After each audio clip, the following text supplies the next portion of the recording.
So you want to play some Vindicator, but you're finding the gear is super expensive. Maybe you just spent your money gold to gemsing a character slot. Maybe you're suffering from PTSD after that nerf to your Torment runes playing Renegade. Hey, maybe you're just looking to spend less money than a night of Netflix and chill and a Grand Slam breakfast at Lenny's. Denny's. This is Vindicator, but cheap.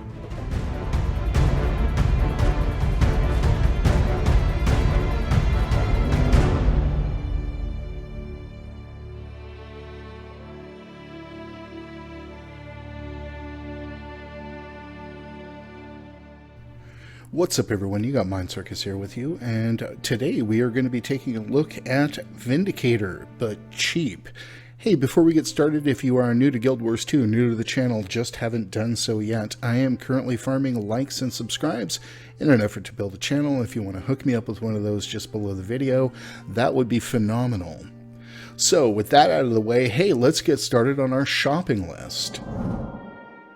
So bear with me here, shopping list is a little extensive this time and looks like this. It is a set of Devona's armor. This is the helm, greaves, leg plates, gauntlets, pauldrons, and chest guard.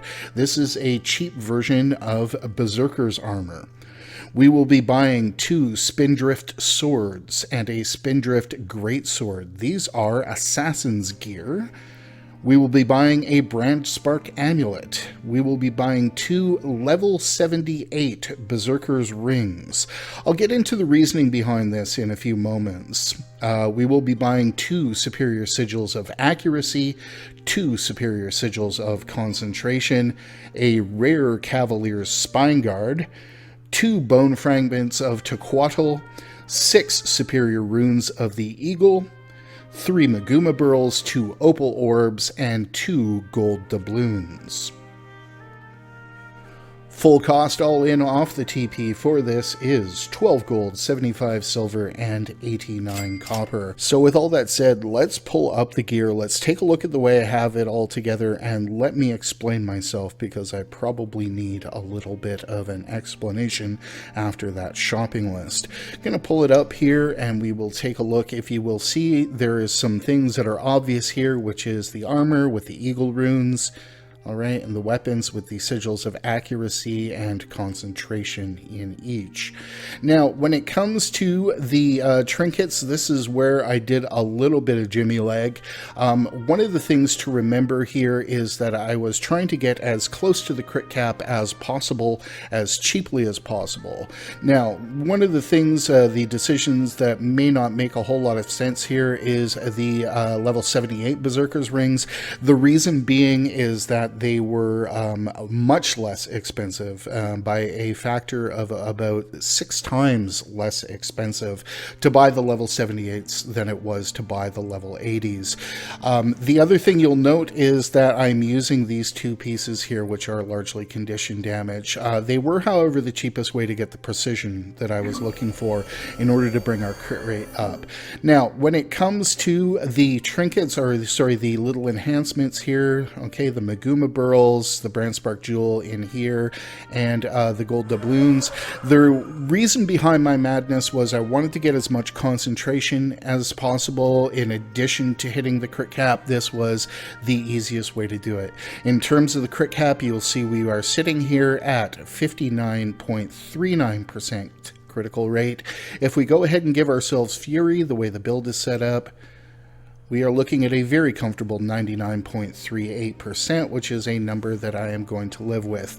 The other thing I was trying to do here was get boon duration. This explains the gold doubloons. And of course the Brand Spark amulet, which is about the cheapest way that you're going to get any kind of concentration in your trinkets. So that is the reasoning behind my madness. There are other ways to make this happen. In terms of gear progression, you have a couple of different ways to go on this. The quick and easy way is to set it all into Marauders. It's pretty cozy, it's pretty comfortable, does a buttload of damage, and gives you the vitality that you may be looking for. In terms of how I run this personally, I actually run this in Diviner's gear with pack runes. When it comes to your runes, the Eagle runes are going to provide you fairly decent damage at a nominal cost. And in fact, the Eagle runes are a good option if you are looking to get into a power damage set and gear for power damage and don't want to put out the money on Scholar runes. The cut in DPS running Eagle runes is pretty minor. That said, I'm running pack runes because I'm a very big believer in all forms of boon duration when it comes to this spec specifically and Revenant in general, but you would not be wrong for running this in straight powers, either in 100% Berserkers or a Berserkers Assassins combo to hit the crit cap, or something like Marauders, which is going to get you fairly near the crit cap, etc. In terms of the sigils, you'll want to go with Force at the very least on these. The accuracy sigil is going to depend on how you gear it, so you may want to keep that in mind. I'm running Force and I am running superior sigils of Strength. Strength sigils are a really nice way to get a bunch of damage because they are a very good way to help cap your might at 25 stacks. So this is how I am personally running it. I am going to link in the description down below my Power Vindicator build for open world, which is not a whole lot different. It is a little bit different than this, but I will run that as well in the Diviner's gear. But again, Marauders, a pretty good choice. Let me touch one more thing here. I will probably see some people, without me saying this, heading into the comments and say, what about the superior sigil of stamina? The superior sigil of stamina will refill your dodge when you kill a foe. The reason I am not recommending this, it is a very fun rune and a very fun interaction. The reason I am not recommending the stamina sigil is because I'm really making an effort not to recommend things that I believe will probably get nerfed in the future. I would not be at all surprised to see some kind of cooldown added to those stamina sigils if that's what you're using, so do keep that in mind. But the stamina sigils will refill our dodge whenever we are killing something in open world. That happens a lot. It gives us a lot of value, maybe a little bit too much value, but do keep that in mind. The reason that I would not recommend these stamina sigils isn't because they aren't great, but more because I do believe that they are in line for a nerf. Let's go over the build here. At this point, we will be running Devastation, Invocation, and Vindicator. Under Devastation, we will be running Unsuspecting Strikes, Thrill of Combat, and Swift Termination. Keeping in mind that the options here are sustain options, I'm running DPS options, but if you need higher sustain, going with Battle Scarred and going with Dance of Death is going to absolutely increase our sustain, give us a little bit more healing off the value of Battle Scars.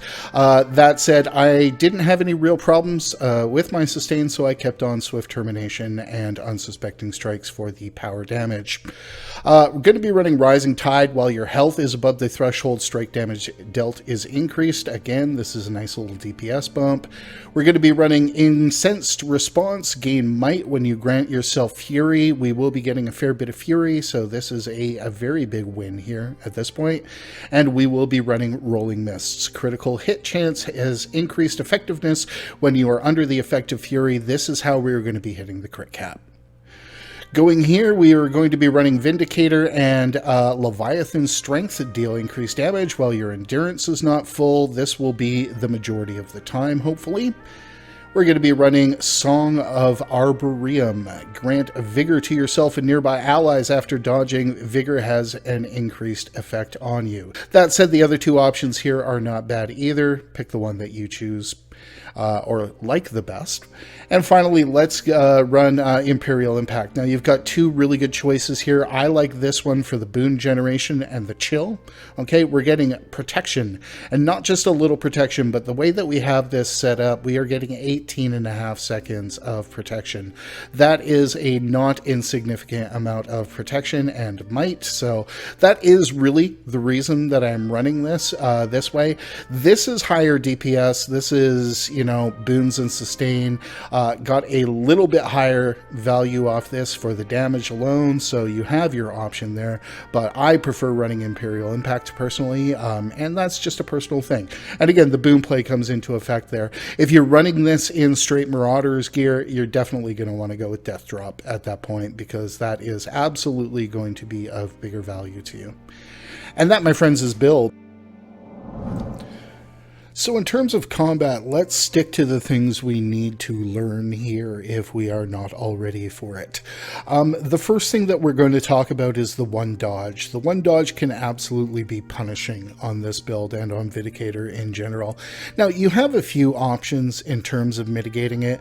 Number one is food. There are a number of different foods that you can use that will go ahead and, you know, increase your endurance regeneration. You may want to look into that. There's the stamina sigil that I mentioned earlier, which is obviously an option for you. And then the next thing that I would suggest is looking at things like positioning and placement. You have a fair number of powers available to you after you've blown your dodge that can be used to get out of red circles. Nomad's Advance is one. Okay, anything with mobility is going to help. Another good one is Unrelenting Assault, which is a really nice gap closer. So we can hit that when we are in range and get a fair bit of movement off that, get out of red circles. Another option here is going to be Sword 5 on the Sword.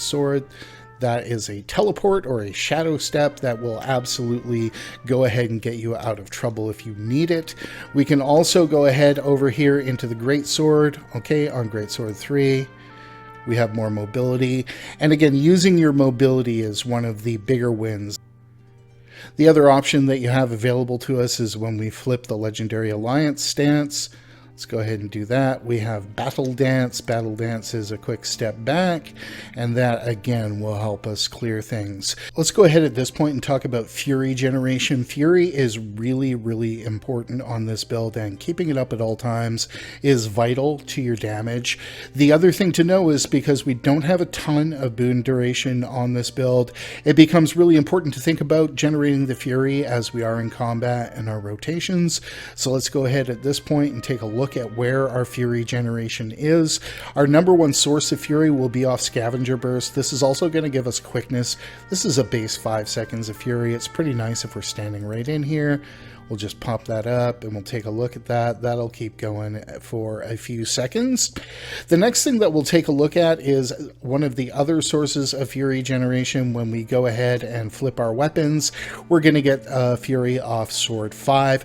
Sword 5 should also be a pretty significant part of your damage, so keep that in mind, but there we go. That'll proc some Fury as well.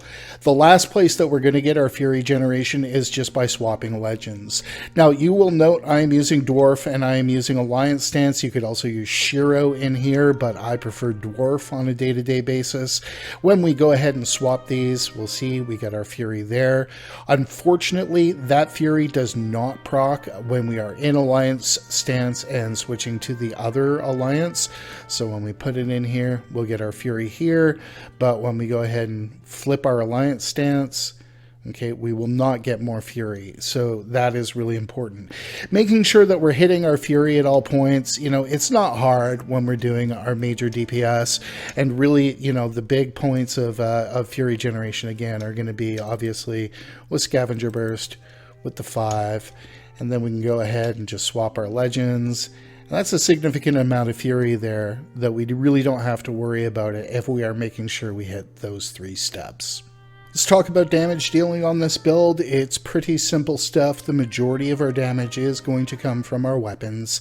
We get a little bit of damage off the elite here, under the red Alliance stance, as we'll call it. My thought on this, though, is that it is absolutely too much energy cost for the value that it's bringing.